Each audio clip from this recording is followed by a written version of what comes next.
আওয়ামী লীগ প্রতিটি নাগরিককে পঙ্গু করে রেখেছিল। বাংলাদেশ জামায়াতে ইসলামীর কেন্দ্রীয় কর্মপরিষদের সদস্য ও ঢাকা মহানগরী দক্ষিণের সেক্রেটারি ডক্টর শফিকুল ইসলাম মাসুদ বলেন, যারা শারীরিক অক্ষমতা ও পঙ্গুত্বে ঝেড়ে ফেলে অদম্য মেধার অধিকারী হিসেবে নিজেকে উপস্থাপন করেছেন, তারা এ জাতির সম্পদ। এ সময় শারীরিকভাবে অক্ষম অদম্য মেধাবী শিক্ষার্থীদের উদ্দেশ্যে তিনি বলেন, আপনারা শুধু শারীরিক অক্ষম, কিন্তু মহান আল্লাহ আপনাদেরকে মেধাবী করেছে, ভিন্ন দিক থেকে বাড়িয়ে দিয়েছেন, এগিয়ে দিয়েছেন। তিনি বলেন, বিগত 17 বছর আওয়ামী লীগ বাংলাদেশের প্রতিটি নাগরিককে পঙ্গু করে রেখেছিল।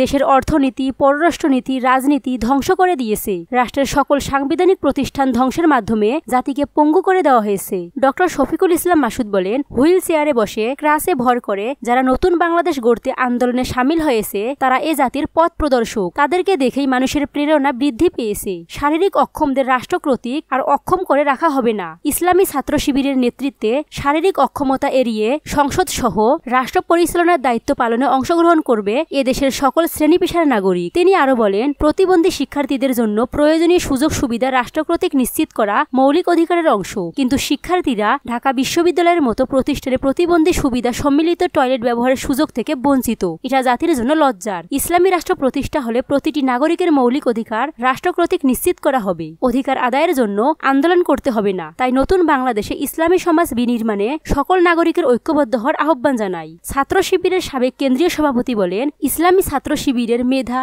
দক্ষতা ও যোগ্যতার অনন্য নিদর্শন। ইসলামী ছাত্র শিবির 1977 সালের 6 ফেব্রুয়ারি মাত্র 6 জন সদস্য নিয়ে ঢাকা বিশ্ববিদ্যালয়ের কেন্দ্রীয় মসজিদ থেকে গঠিত হয়। প্রতিষ্ঠার পর থেকে জ্ঞান বিজ্ঞান, মেধা মননে, শান্তি প্রতিষ্ঠায় ইসলামী ছাত্র শিবিরের ভূমিকা ও নেতৃত্ব এদেশের মানুষের হৃদয় দখল করেছে। সেজন্যই অগণিত সাথী সদস্য নিয়ে শিবিরের আজ পথ চলা। জামায়াতের এই নেতা বলেন, ইসলামী ছাত্র শিবির শারীরিক প্রতিবন্ধী শিক্ষার্থীদের অদম্য মেধাবী সংবর্ধনা আয়োজন করেছে। এটি তাদের নিজস্ব কোনো কৃতিত্ব নয়, এটি আল্লাহর বিধান, ইসলামের নিদর্শন। ইসলামী যোগ্যদের সম্মানিত করার নির্দেশ দিয়েছে। ইসলামী রাষ্ট্র প্রতিষ্ঠা হলে প্রত্যেক নাগরিক নিজ নিজ যোগ্যতা ও দক্ষতার আলোকে সম্মানের অধিকারী হবে।